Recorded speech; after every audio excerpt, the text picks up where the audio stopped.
All right, this is Sandy Minkle. I am with Jorge Pina, who is in Washington, D.C., right? Yes, sis, Yes. I am. And we were both at the Luke 10 conference in Austin this year. It's 2018. And it was amazing.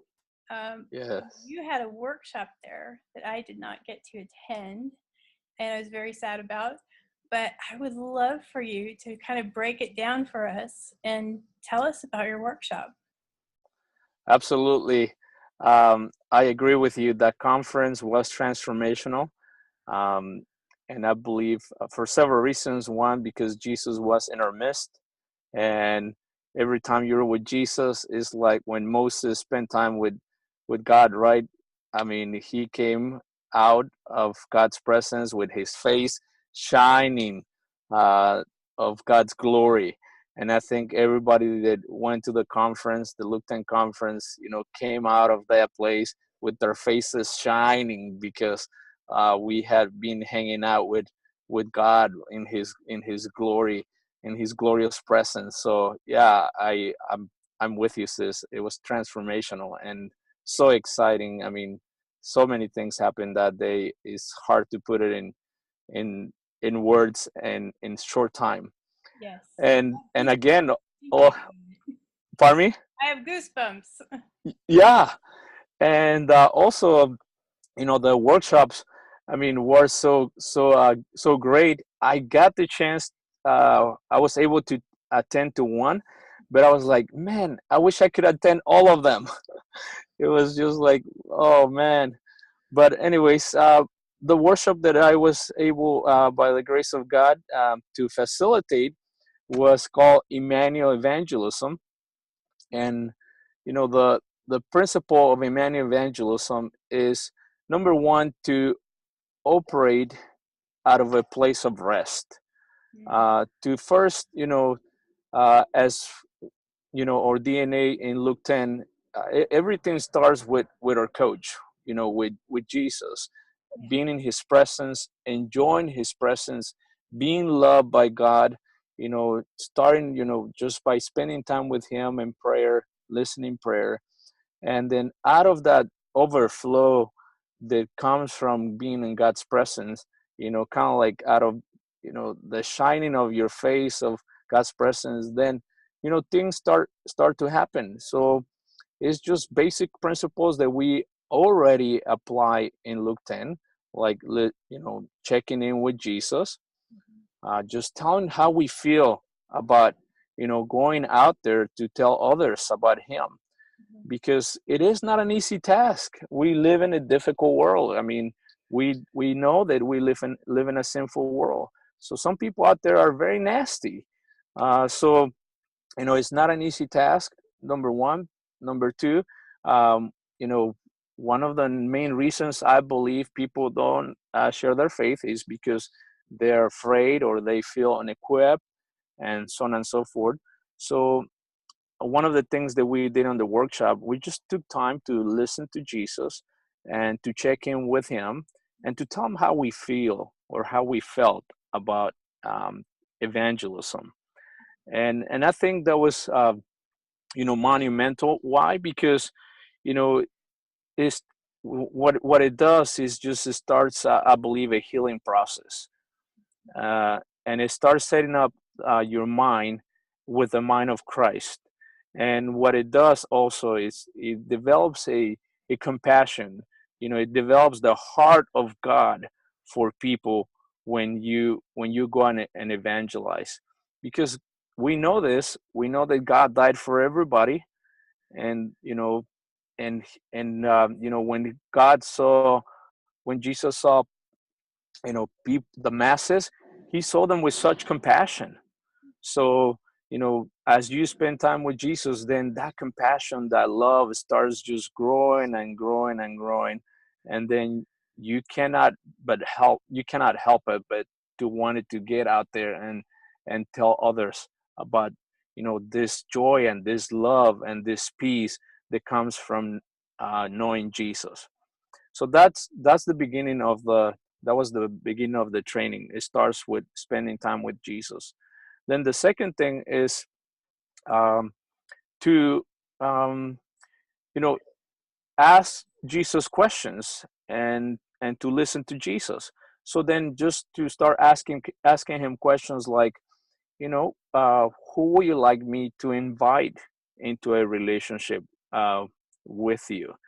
And that's, I think, the key word there is invite, because many times we feel like we need to go and just um, preach to them, or force the message, or convince them, or convert them, which I believe there is time out for preaching. I mean, I do preach on the open air, but at the same time, I think when we do one-on-one evangelism, it starts with an invitation, and many times it's an invitation to a friendship.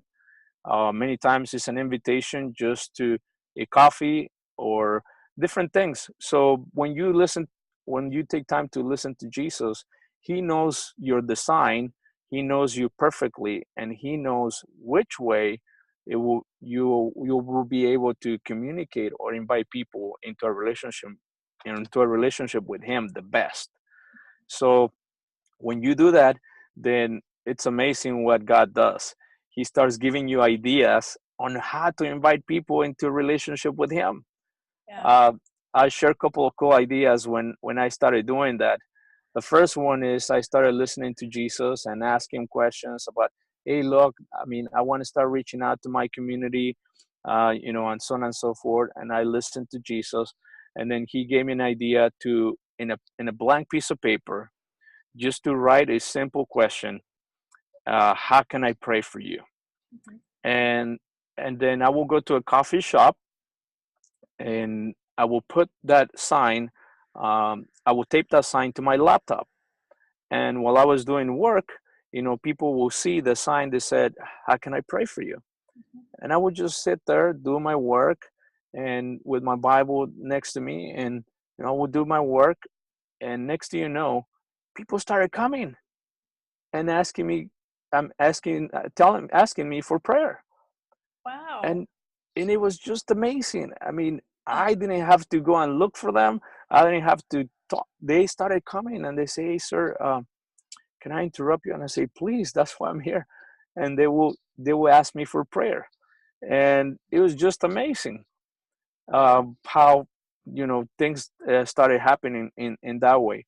And also, not one thing that I do like to mention, or I often mention on, or what I mentioned in the training, is that it not always, you know, oh, like for instance, in this case, it was not always, oh, how can I want you to pray for me, but it was also, I had an incident one time where I was with I had my sign, and then this lady came and she was so angry. I mean, so angry.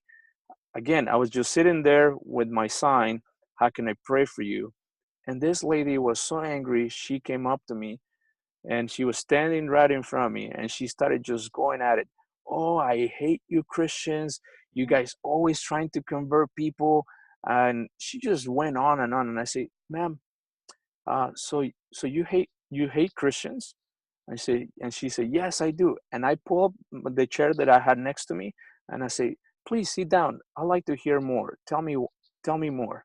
Wow. And, and I tell you, she sat down. Mhm. She went on and on and on and on of why she hated Christians. And at the end, she got up, she left, and as she was getting up and leaving, I say, ma'am, God bless you. I'll be praying for you. And she left. Mhm. So even that, encounter that she had, and she was just expressing all her anger. I think it was an encounter with the Jesus that lives in me, with the Holy Spirit that lives in me, and it was, I think it was part of her journey that she needed to let that out, so that that could be out of her system, and then I think that needed to happen so that somebody else could come Mm. and maybe sow a seed or water the seed that has already been planted in that person's life. So, just encourage people to, again, sit at Jesus's feet, Mm-hmm. ask him questions, uh, listen to what, different ways he will want you to get out there and tell others about Jesus, and then just be obedient and just give it a try. Experiment. We use that word often in the Luke 10 community. Experiment. Just give it a try, and then from there you go back to the drawing board and you go back to Jesus and you continue to talk to him about the experience. So in a nutshell, that's what we did in the Emmanuel Evangelism. Mm-hmm.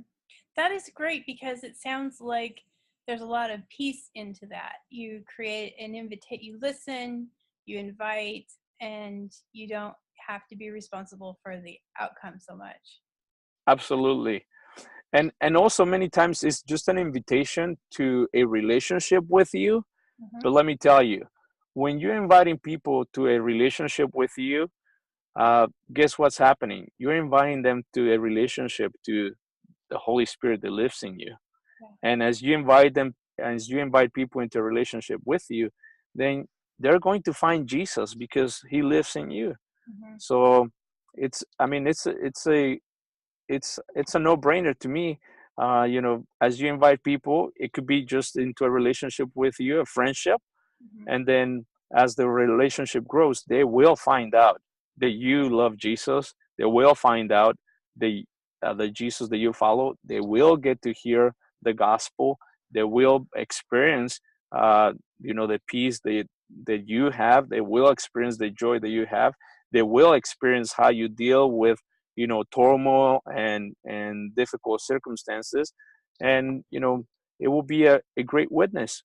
Mm-hmm. So that's why I encourage people to listen to Jesus, spend time with him, listen to Jesus, ask him questions, write it down.